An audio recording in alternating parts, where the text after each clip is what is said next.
बहुत स्वागत है। अभी केंद्र सरकार की तरफ से सरकारी कर्मचारियों के लिए बड़ा ऐलान किया गया है। जो कर्मचारी है और जो पेंशनर्स हैं उन दोनों के लिए बड़ा ऐलान की तरफ से किया गया है। 1,20,00,000 के आसपास से कर्मचारी और पेंशनधारियों को यहां पर सीधा लाभ मिलने वाला है। वित्त मंत्रालय की तरफ से आदेश जारी कर दिए गए हैं। एक बार फिर से डीए में बढ़ोतरी कर दी गई है। 3% डीए को बढ़ा दिया गया है।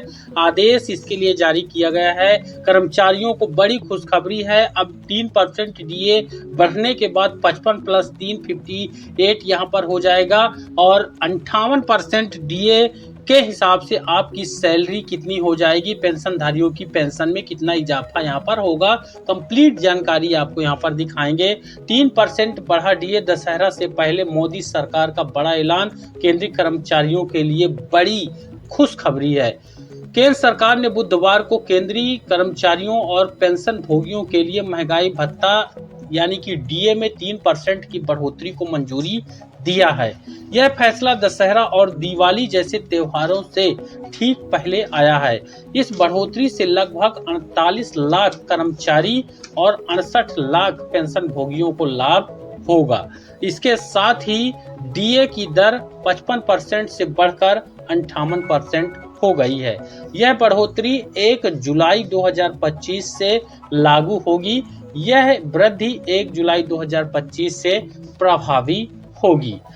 जुलाई, अगस्त और सितंबर के बकाया एरियर्स अक्टूबर की सैलरी के साथ दिवाली से पहले उनके खातों पर आ जाएंगे। वहीं कितनी मिलेगी सैलरी?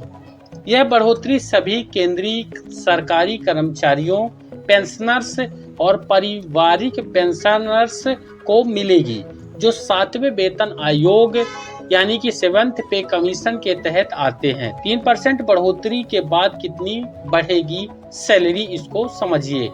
अगर न्यूनतम बेसिक सैलरी वाला कोई कर्मचारी है जिसका 18,000 रुपए बेसिक सैलरी है, इन कर्मचारियों को हर महीने 540 रुपए यहाँ पर ये बढ़ोतरी का लाभ अतिरिक्त मिलेगा। उनकी कुल सैलरी अब हो जाएगी 28,440 रुपए। ये यहाँ पर 18,000 बेसिक सैलरी वाले कर्मचारी की। फिर न्यूनतम पेंशन, जो 9,000 रुपए न्यूनतम पेंशन पाने वाले पेंशनर्स को हर महीने 270 रुपए अतिरिक्त यहाँ पर मिलेंगे। उनकी कुल पेंशन यहाँ पर अब 14,220 रुपए हो जाएगी 58% रेट पर।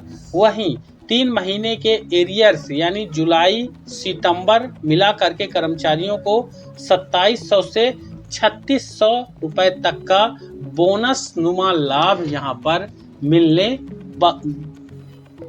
अब यहाँ पर डीए और डीआर कैसे तय होगा?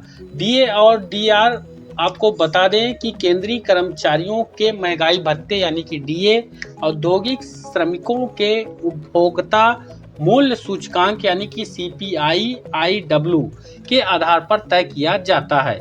यह डाटा हर महीने श्रम ब्यूरो जारी करता है जो श्रम मंत्रालय के अंतर्गत काम करता है। इसी डेटा के आधार पर डीए की गणना की जाती है। अक्सर घोषणाएं बाद में होती हैं लेकिन एरियर्स डीआर की भरपाई कर दी जाती है। तो ये अब तक का बड़ा राहत है। 8वें वेतन आयोग पर भी अपडेट है हमारे पास। आपको बता दें कि जनवरी 2025 में सरकार ने 8वें वेतन आयोग की घोषणा की थी। अभी आयोग के सदस्यों और टर्म्स ऑफ रेफरेंस यानी कि TOR पर आधिकारिक अधिसूचना जारी होना बाकी है। आयोग की सिफारिश 1 जनवरी 2026 से लागू हो जाएगी। तब डीए जो फिलहाल 55% है को सुनकर रिसेट कर बेसिक वेतन में मिला दिया जाएगा। अभी 3% बढ़ा दिया गया डीए, तो 58% अब इसको सुन करके फिर से यहाँ पर चालू कर दिया जाएगा। ये अब तक का सबसे बड़ा और खुशखबरी वाला अपडेट है। इसी खुशी में वीडियो को लाइक और ज़्यादा शेयर करके, चैनल पर नए हैं तो सब्सक्राइब का बटन जरूर दबा लें। धन्यवाद।